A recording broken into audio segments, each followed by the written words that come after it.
Lord be with you. And also with you. A reading from the Gospel of Q. Glory to you, Lord.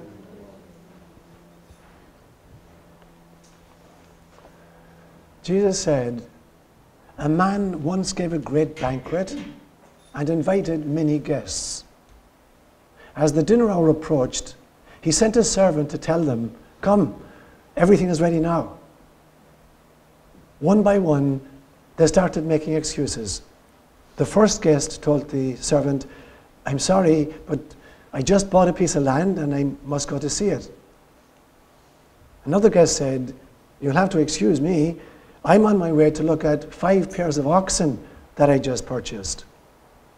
A third explained, 'I just got married, so I can't come.' The servant returned to tell the host about all these excuses.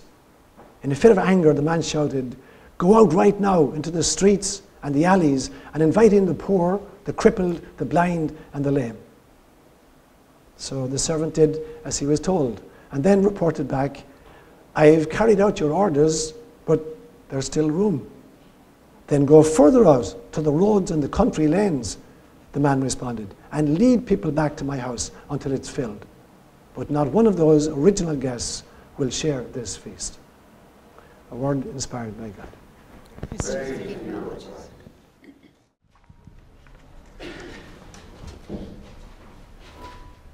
I first started recording my dreams in 1978, so I've been at it now 34 years. And one of the things I discovered very quickly, and anybody will discover if you start recording your dreams, is that a single dream can be talking to you at several different levels simultaneously. So a dream of the night can be addressing just what Carl Jung called household issues, things from the day that you were trying to make sense of in the night. Or it can be simultaneously addressing personal issues, significant personal issues that you're facing. It can also be addressing interpersonal dynamics at the same time. And it can be addressing even archetypal issues from the collective unconscious that have an effect on everybody. So as you work with even a single dream, you begin to see very quickly it is multi-tiered. And so just taking it at face value doesn't give you the full extent of what's possible there. The same thing is true, obviously, in art, any great art or any music. An artistic piece or a musical piece is not just appreciated visually or auditorially. That's one level. It may be pleasing to the ear or pleasing to the eye. But as you dig a little bit deeper, you begin to appreciate the extraordinary complexity of the composition, whether it's painting or whether it's a piece of music. Much, much more complex as you begin to dig into it. And then there's a third level that it's not just moving the eyes or moving the ears, it's moving the heart and it's moving the soul. A great piece of art or a great piece of music really catches you at the level of the soul or the heart. So it's reaching you at the visual level, the auditory level, the complexity of the composition level, and then at the heart, it's tugging at your heartstrings as well. And the same thing is true of the wisdom traditions of the planet. Wherever you access the wisdom traditions, whether it's the Judeo-Christian scriptures, or it's the Bhagavad Gita, or it's the Pitakas of Buddhism, or it's the folklore of Ireland, or it's the mythology of Africa, wherever you encounter wisdom traditions, you find the same phenomenon. That you take any story, a simple story, like Cinderella. You can take any child's story, I guarantee you, and it will speak to you at several different levels, just depending on where you're at in life or how deeply you choose to dig. So one of my favorite examples is this, of a single story that's speaking at 3 different levels immediately, is a story from Genesis chapter 22. And it's a story you all know. It's the story of Abraham being told by God to sacrifice his only son, Isaac. Now, Abraham was 100 years old before he gave birth to this child. And all of a sudden, this little boy is 11 or 12, and he's been told to kill him. This is his only chance of progeny, and he's been told to kill him. And so he goes off with 2 servants, and he's going to sacrifice the child. And they travel together, the 4 of them, for about 2 days, and then he tells the servant, "Stay here, my son and I are going to go on further," because he intends to kill the child. And the little boy is dancing around, really, really happy to be with his daddy, first safari they've made together, and he says, "Dad, this is great, but didn't you forget something? We have the knife to kill the animal, and we're carrying the fire, but what about the animal? What are we going to sacrifice?" And Abraham says, with a real lump in his throat, "God himself will provide the sacrifice." And obviously, Abraham is thinking, and it's you, my son. So when he makes that statement, he thinks he's talking about his own son. So they get to the place of the sacrifice, and he's ready to do the sacrifice, and we're told God stays his hand. He looks around, and there's a ram caught in the thicket by its horns. And I can imagine Abraham smiling, thinking, wow, I didn't really realize how prescient I was when I said God himself will provide the sacrifice. I thought he was talking about you, and lo and behold, I meant the ram, so that he sacrifices the ram. Now, Christians looking at that story would think that even Abraham didn't get it fully right. It wasn't the ram caught in the thicket that Abraham meant when he said God himself would provide the sacrifice. Christians would say he was talking about an event 1850 years later when Jesus, the Lamb of God, would be sacrificed. And so here's 3 different levels within that story. So that's the beauty of working with any great art form or any wisdom tradition or a piece of music. There's all these levels simultaneously. And that's what I want to do with the scripture this morning. This great story from the Gospel of Q. And I want to hit it in 4 different ways. I want to suggest that you can unpack this parable in 4 very different ways. And so I call those, the first one I will call a parable of saints and sinners within Judaism. It's the first level of unpacking. The second one, a parable of the Jewish-Christian split. Thirdly, a parable of the Eucharist. And then fourthly, a parable of Incarnation and Enlightenment. So I'll attempt to unpack this same parable in 4 different ways. And the parable, very simply, you've just heard it, is Christ saying, once upon a time, there was a rich man who gave a banquet. And obviously he invited all his friends, other rich people like himself. And he prepared the banquet, and the banquet is ready, and he sends out a servant, tell him it's ready, come to the banquet. And they all start making excuses. Everybody is busy with something, and they can't come. And the guy is really upset. He's killed all these cattle, and he's prepared all this food, he spent weeks preparing for it, and now there's nobody to eat the grub. So he's really, really upset. So he says, I don't care what you do, go out and drag in the blind and the lame from the alleyways. I gotta have my banquet, look good. And so the guy goes out and he invites all these crippled people and lame people and blind. They're very happy. Most of them haven't had a decent meal in years, and they're brought in, they're really happy to be here. So he goes back to the master and says, I did as you told me, and I brought in everybody I could find, but there's still a lot of empty seats. And the guy says, go out further, go out into the countryside, and wherever you can find people, and drag them in. I want my banquet to be filled. So he goes back out, and he drags them in, whether they want to come or they don't want to come, he drags them in, and they fill the banquet. And then the final piece, we're told, the master says, now my banquet is filled. I guarantee you, none of those who were invited first are going to taste a bite of my food. So it kind of ends in a sour note. So that's the story. So I want to try to unpack it now in these 4 ways. And so the first piece then is that it is a parable of saints and sinners within Judaism. And to give you the context of this, I need to go back to about 4000 BC. Up to about 4000 BC, life on planet Earth was significantly different from what happened subsequently. For one thing, agriculture hadn't been invented. For another thing, glazed pottery hadn't been invented. For a third thing, the wheel hadn't been invented. And for a fourth thing, horses had not been domesticated. So before the agricultural revolution, it was very, very difficult to grow sufficient food, to keep a person through the thin times. And it was difficult to store whatever food they created because any pottery they had was water absorbent, and so it spoiled. If you tried to keep it, it spoiled, and the rats got in, rodents got in, and ate it. But about the year 3000 BC, there was a form of glazed pottery where you could store stuff and the water couldn't get in, and you could put a bung on the top and the rodents couldn't get at it. And moreover, the agricultural revolution had happened, and now you could mass produce food. So you could mass produce it, you could store it for the bad times, and you could bung it and protect it against water and rodents.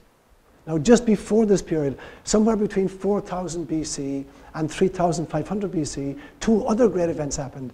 We domesticated horses, and we invented the wheel. Now, before the domestication of horses and the invention of the wheel, plunder didn't make much sense. If you went to war against another tribe and you attempted to plunder them, you could only take what you could schlep on your back. So plunder wasn't the big. It didn't pay really well. Going to war didn't pay a whole lot because the only booty you could take away was whatever you could carry on your own back. Now with the invention of the wheel and the domestication of the horse, warfare started to make real economic sense for the first time ever. You could schlep home everything that the village contained, including their women folk. And so now warfare changes very, very significantly. You could take their food, you could take their artifacts, you could take their women. They didn't take the men because the men weren't predictable, so they killed the men. So all the men got killed and the women got taken. And the women then became either sex slaves or ordinary slaves, and they were owned by the men, which led to a huge discrepancy in the numbers of women and men in those societies. And when anything is in plentiful supply, it's degraded in value. And so women get really significantly degraded in value. Now their reproductive value is totally circumscribed by the men. They're not allowed to speak their minds. They have no positions. They have no right to articulate their viewpoint on anything. And so women are really created as slaves. And to create this war machine, you now need to introduce taxation. So for the first time ever, taxation is introduced. Because now you've got to support two classes that didn't exist before now. A warrior class and an aristocracy. And so taxes come in where ordinary people are paying to keep the war machine going, which is supplying the needs of the aristocracy and of the warrior caste. Now, this society then is stratified into several different layers. And at each layer there are men and women. But at each of these layers, the women are subservient to the men. Now, the only bonus for the women is any woman is superior to any man or any other woman on a lower caste system. So even women had their perks in this system. Because if you were, whatever caste you belonged to, if you were a woman in that caste, you got to dominate all the men and all the women in all of the castes below you. So that's how you kept kind of the women as part of the system. Now, to keep this structure going, you needed not just money through taxation, you also needed some kind of mythology to support the stratification and the hierarchy. And so we have some of the religions are invented at this stage. Now, I'm discriminating between spirituality and religion. Religion gets invented in order to create mythology to support this stratification. And so priesthood and religion and mythology now are called in to kind of lick the masses into acceptance of this system.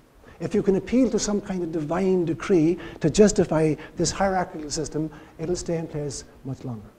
And now what you have is you've got a priesthood and an aristocracy and a warrior caste that literally don't produce anything. They're not producing food, they're not producing anything of value except warfare, but they're getting all the booty and all the spoils. So they're creamy enough, they're the 1%, and it takes 99% to support that. So that's when that kicks in, about 4000 BC. Now, fast forward to the time of Jesus.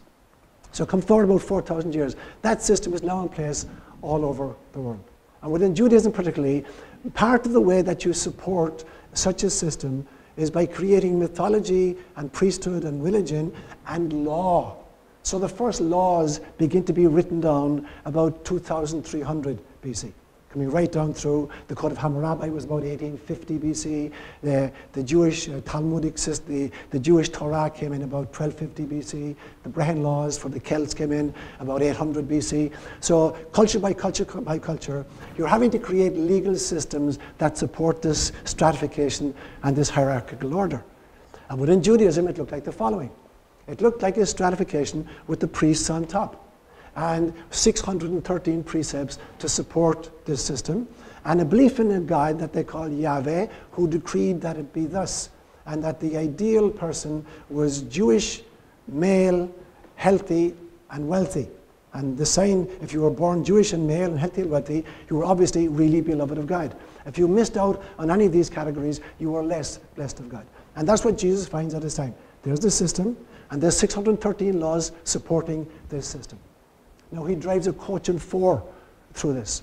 And so the first interpretation, the first unpacking of this parable is it is Jesus talking about the divisions within with Judaism itself, this stratification.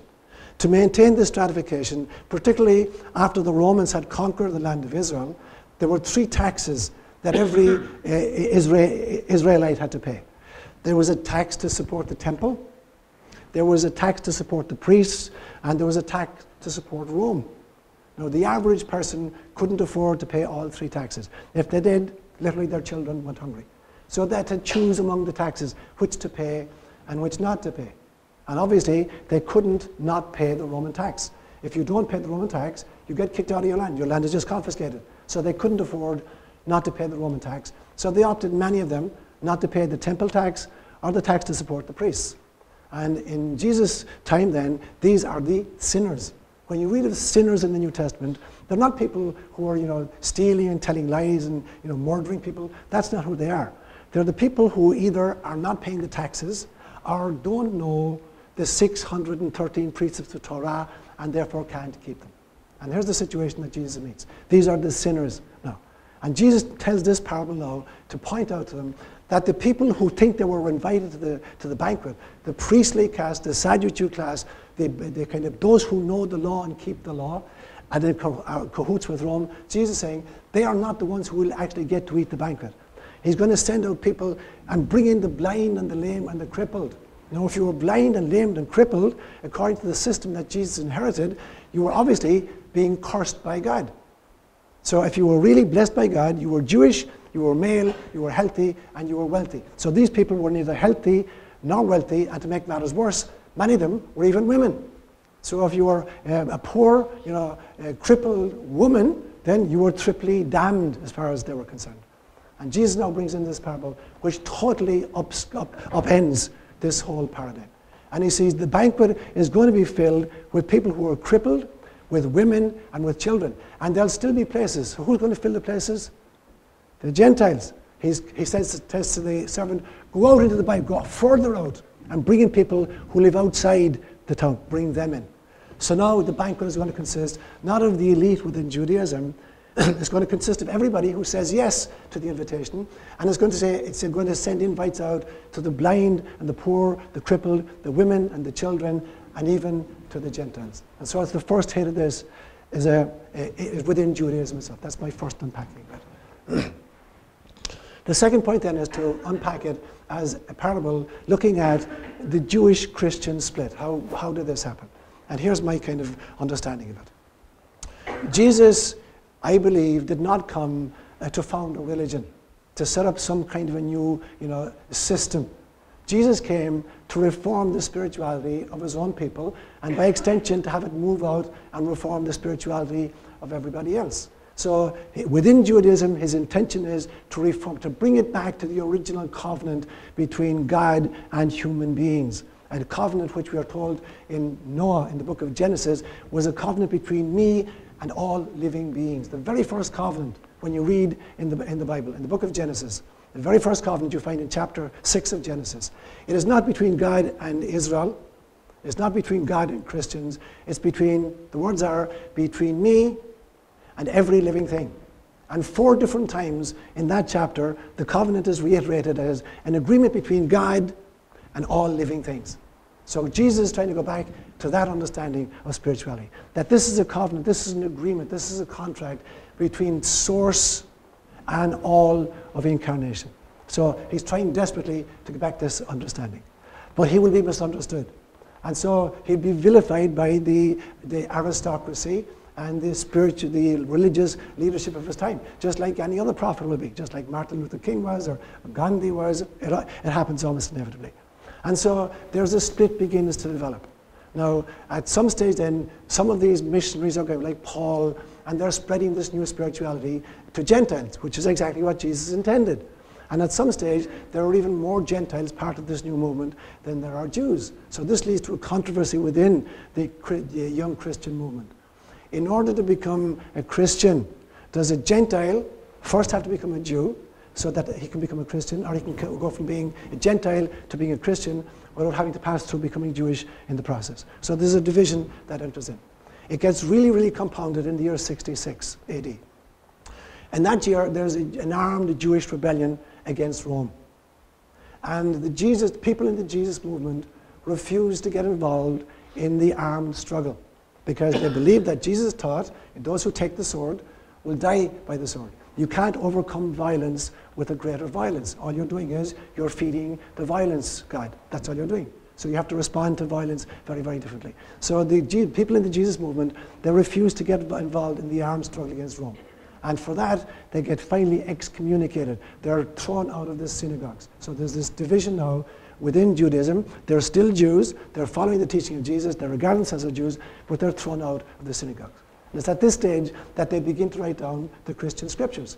And so there's all kinds of vitriol that now come from the Christian side against Judaism. So in the year 70 AD, the temple is destroyed. The revolution lasted 4 years. It got totally flattened. The temple is destroyed. The priesthood is no more, and sacrifice is gone. Now, I'm totally convinced, this is a heretical viewpoint, that the dying mother that we would call Judaism delivered twins as she was dying. And one of those is what we would call modern Judaism, and the other is what we would call the Jesus movement, that this dying mother actually gave birth to twins. And one version of it looked like this. Those who survived that particular Holocaust retired to a village called Safat, and they began to reconstitute Judaism. In the absence now of a temple, there was no priesthood, there is no priesthood anymore in Judaism, formal priesthood, and there is no sacrifice anymore. So they had to create a version of Judaism which didn't have a temple, didn't have a priesthood, and didn't have a sacrifice. And they created the Friday liturgy led by the mother of the family. So that's one of the twins. The other twin was a twin that attempted to create a new priesthood, a Roman Catholic or a Christian priesthood, a new temple. They would build it in Rome at some stage, and a new sacrifice, which was the Eucharist. So they're attempting to recapture, something of their mother through these three articulations. But unfortunately, these two twins, like in many other stories in the Bible, became deadly enemies with each other. And because the Christians were thrown out of the synagogues, they were now regarded by the Romans as a superstition. The word superstition has a technical sense at that time. Superstition doesn't mean don't walk under a ladder or don't throw salt over your shoulder if you break glass. It's not about that. A superstition was this. The Romans believed that there were regional gods, that there were particular divinities who were, ruled over particular geographical locations. And when they went in to conquer those locations, they had to pay obedience to those local gods. They didn't want to get the gods upset with them. And so they wanted to make sure that the local people kept worshipping their own gods, and the Romans as well were really very respectful of those gods. So any group of locals who didn't respect the local gods were a threat to the Romans, because the god would get upset and the Romans would get caught in the crossfire. And so these Christians who have now been thrown out of the synagogues, they're attempting to start a new religion. They're following a new god. So they're a real threat to Rome. So Rome begins to persecute them. And the persecution lasts almost 300 years. And then finally, when in 312 AD, when Christianity is made the state religion of Rome, now Christianity is very happy to repay the compliment. And for the next 1700 years, we've engaged in all kinds of pogroms and persecutions and holocausts against Jesus' own people. And so a part of it is this parable was used as justification by the Christian churches to say, God has rejected the Jews and he's chosen us. He invited them to the banquet, they didn't show up, so he went out and he dragged us in. So we are the elect and they're the rejects. They're rejects, we're elects. And so for hundreds and hundreds of years, that was the unpacking that was done in this parable. That it was a parable showing that God had ultimately rejected Judaism and chosen us. And it appeared in our liturgies, even in the most sacred of liturgies. On the Good Friday liturgy every year, there was a prayer installed, so may God forgive the perfidious Jews. And that phrase was only taken out during Vatican II. And wonder of wonders, it was reintroduced under the present Pope in the last few years. The modern liturgy for Good Friday takes that phrase back in again, that we have to pray for the perfidious Jews. So that's the second unpacking of this story. The third unpacking might look like this. The parable as a parable of Eucharist itself. So when I think of Eucharist, and I think of Jesus, what Jesus is doing in Eucharist, of all the things Jesus said and of all the things Jesus did, there was nothing more dramatic or nothing more important than his institution of Eucharist. Now, Eucharist, you can recognize Eucharist always in the Bible accounts. Even when it doesn't say Eucharist, you can always recognize it because there's a code. When you see these four phrases, you always know you're in the presence of a Eucharistic celebration. When you read anywhere, whether it's in the desert or by the side of the lake or any place else, when you read that Jesus took, blessed, broke, and distributed, you know you're in the presence of a Eucharistic encounter. Now, what do these four words mean? These four words mean to take something is to accept with gratitude from Mother Nature that which she gives us. Everything, every single cell in your body is a gift from Gaia. The carbon, the hydrogen, the oxygen, and the nitrogen, everything you contain in your physical body is a gift from your mother. And so Christ is talking about that the Eucharist is about the respectful, admiration and gratitude toward Gaia, towards our mother. So you take it with gratitude. You don't grab it and like going to somebody's fridge and just raiding it and taking out what you can. You take it with gratitude and with love. That's the first one. He takes it with gratitude and love. The second one is he blessed it. And I pointed this out many times. When Jesus says he blessed something, it is not that Jesus took a piece of inert bread and he did some kind of a sign over it and then he conferred benediction upon this previously neutral substance. It is not that at all. A blessing is the recognition of the inherent sanctity of everything that exists. And so when Christ takes bread, he's not giving it something it didn't previously have. He's not changing it into his body and blood in some kind of a dramatic fashion, such that if you did a chemical analysis on a host, you'd find that there was a kidney lurking there somewhere. It is not about that. It's the realization that everything that exists is inherently sacred. So to bless it is to recognize, it's not to impart that which wasn't previously present. The third stage always then, he broke it, because his intention was not to eat it all for himself, but to give it, to share it with everybody else. And this is about social justice. It is about really creating models that have the intentionality of distributing food and resources where they're needed. Not to those who already have more than they can use, but to those who don't have what they need. It is, whether it's Medicare or Obamacare or there's food stamps or whatever it is, making sure that the little ones who are suffering get what they need for food, for shelter, for clothing, for education, for medical attention. That is what this is. When you break the bread, that's what you have in mind. To create systems that will address the inequalities of our times. And the fourth piece then is he distributed. You've got to walk your talk. There's no point in creating systems that don't work, or systems that are not activated. You have to activate the systems. You have to make sure that these government protocols, or whatever they are, they really meet and need the people where the people are at. And Jesus was very, very careful that the people who got invited to his Eucharistic banquets, there were women. Even women got invited. That was totally verboten in his time. Even little children got invited. That was totally verboten in his time. Even the Gentiles got invited. That was totally verboten in his time. I've no doubt whatsoever that there were gays, maybe even in Jesus' own disciples. They got invited.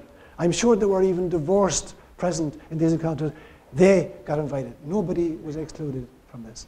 And so this whole idea of, Alfred just mentioned to me this morning before we started Mass, this notion of excommunication. It is so antithetical to everything that Jesus stood for, that any organization claiming succession from Jesus that employs excommunication, that says to any group of people, you're gay, you can't receive communion. You're divorced and remarried, you can't receive communion. You're a non-Catholic Christian, you can't receive Holy Communion. The most important aspect of Jesus' banquets, his Eucharistic encounters, was the utter inclusivity. There was nobody denied presence. Whether you were blind or lame or crippled, female or male, child, Jew or Gentile or Greek, it didn't matter a damn. You were a child of God, you were welcome to the banquet. And to turn Eucharist into a yardstick to administer distinctions within the Christian community is really, really, really sick. It is 180 degrees out from what Jesus was talking about. And so, for me, that's the third unpacking of this morning. That the self-righteous who make the rules in any organization, including the Roman Catholic Church, that discriminate between women being priests or between gays being served communion, anybody who makes those kinds of distinctions, there are people who thought they were invited to the banquet, but they don't qualify for admission anymore because they have no idea what the real food is and for whom the real food is intended. That would be my third unpacking. And the fourth unpacking would look a little bit like this. Seeing this as a parable of incarnation and enlightenment. So this is one in which the line between those being invited and those excluded is not something that runs between Jews and Christians or between sinners and saints. It's a line that runs down through every single one of us. Because every single one of us, there are parts of us which are asleep. There are some of us who are 100% asleep, and then there are the avatars, the Jesus figures and the Buddha figures who are 100% awake, and then there's the rest of us who are in some kind of a somnambulistic state. That there are parts of us awake and parts of us asleep. And the parts of us that are asleep have no access to the banquet. And that's what Jesus means when he says, none of those originally invited will attend. This is not an angry retort that he's getting his own back on the people who refuse to show up. He's saying, the parts of you which are asleep, you can't get to be at the banquet. Because to be at the banquet, you have to be awake. And any part of you that's asleep cannot even realize there's a banquet happening. So this is a line that runs down through every single one of us. And it runs down in this fashion.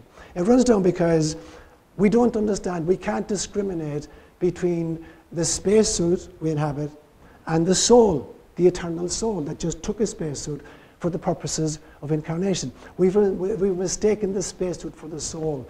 We've mistaken the resources for the mission. I'll give you a graphic example. I've talked to you many times about my mother and how much of a hoarder she was. She hoarded blankets and pillows and sheets, but most of all she hoarded crockery. She had a thing about crockery. And she would spend hours and hours and hours visiting with Kathleen Lyons and Maureen Ryan, going to Goodwill when she came out here, and examining a piece of crockery, that was said 50 cents, and she'd argue about it and pay 25 cents, and then she schlepped them home. Now she had crockery up the wazoo. But there was crockery that was never, ever, ever, ever, ever used for a meal. And these were the crockery she received as part of her wedding, on her wedding day, going way back to 1945 or 46. And that was in a special glass case. It was never, ever used. In the 66 years of my life, I had never seen her use any piece of this crockery. And it was some kind of bone china, beautiful, really delicate little stuff that was totally useless. I mean, what we needed was mugs for tea. These were tiny little delicate things. But everybody who came, little teacup, everybody who came to the house was shown these pieces. But nobody was ever allowed to use it, no matter how important you were. You could be the Pope from Rome, you could be the President of Ireland, and she'd show them to you, but don't touch it, you break it. You weren't allowed to touch it, and you weren't allowed to use it. So what's the point of having teacups that you can't have tea in? So that's the problem when we're asleep. We have these resources, and we're so focused on the resources, we don't realize what the resources are for. The resources were to drink tea. We think this spacesuit, we get so enamored of this spacesuit that we don't realize that the spacesuit was merely a resource we were given for incarnation. And so it has to be employed for incarnation. And the spacesuit has several aspects. It has physicality, it has emotionality, it has intellectuality, and it has personality. And all of these resources have to be used for the purposes of moving towards enlightenment. And that's why Paul would say very, very famously in one of his letters, he would say, salvation, but I'm going to change the word salvation to the word enlightenment. Enlightenment costs not less than everything. Enlightenment costs not less than everything. Whatever part of me is asleep can't be enlightened. So I can't be enlightened unless I'm prepared to devote every aspect of myself to the process of seeking source. And so the part of me that's asleep can never show up to the banquet. And one final statement I want to make about this, that those who were originally invited, will never, get to taste a morsel of my food. It primarily has to do with the fact that the part of me that's asleep can't show up to the banquet. But the other side of that equation is this. None of us is saved until everybody is saved. I do not believe in the notion of individual redemption. I do not believe that the joy of heaven is that you finally get there and you look down on the guy suffering in hell and you throw your Coke can down on top of him. That is not salvation. That's a really simplistic notion of how God operates. Nobody gets saved until everybody gets saved. And I just illustrated with one fine little story that happened this year in Ireland. This year was the year of the Special Olympics. It was a year of Olympics, but it was a year also of Special Olympics, where handicapped people take part in athletic events. And some of these are physically handicapped, and some are mentally retarded. But there was a great story in the Irish news about a little Irish boy who won 2 gold medals and a bronze medal at these Paralympics. And he was a little boy with Down syndrome, little kid. He won 2 golds and 1 bronze. And he made a best friend at the Olympic Games who was a little Spanish boy, also Down syndrome. And this little Spanish boy won 2 silver medals and a bronze medal. So what did they do? The little Irish fella gave him one of the gold, one of his gold, because he had 2 of them. And the little Spaniard gave him one of the silver, because he had 2 of them. And each of them had a gold, a silver, and a bronze. And somebody said, what the hell are you doing? You gave away a gold medal for a silver medal? And the kid is just, this doesn't make any sense to him. I mean, what do you mean? He had 2 silvers, I didn't have any, so he gave me one of his silver. I had 2 golds, he didn't have any, so I gave him one of my golds. Now he has a gold, a silver, and a bronze, and I have a gold, a silver, and a bronze. Everybody's happy. That's what Jesus is about. That's what this line is about. It's the realization, that we put these values and stuff that discriminate among us and separate us and put us into competition. And it's not about competition, it's about cooperation. It's about the realization that nobody gets there until everybody gets there. And that's the whole notion of the Bodhisattva vow. The Bodhisattva is that enlightened being who has no personal karma to work off, but who insists on coming back to help the rest of us wake up. And that really and ultimately is the purpose of incarnation. Incarnation has just one purpose in three parts, the Trinity of mission. It is to wake myself up, to help others to wake up, and then all of us together to wake the planet up so we can make this shift through this difficult time, not into breakdown, but into breakthrough.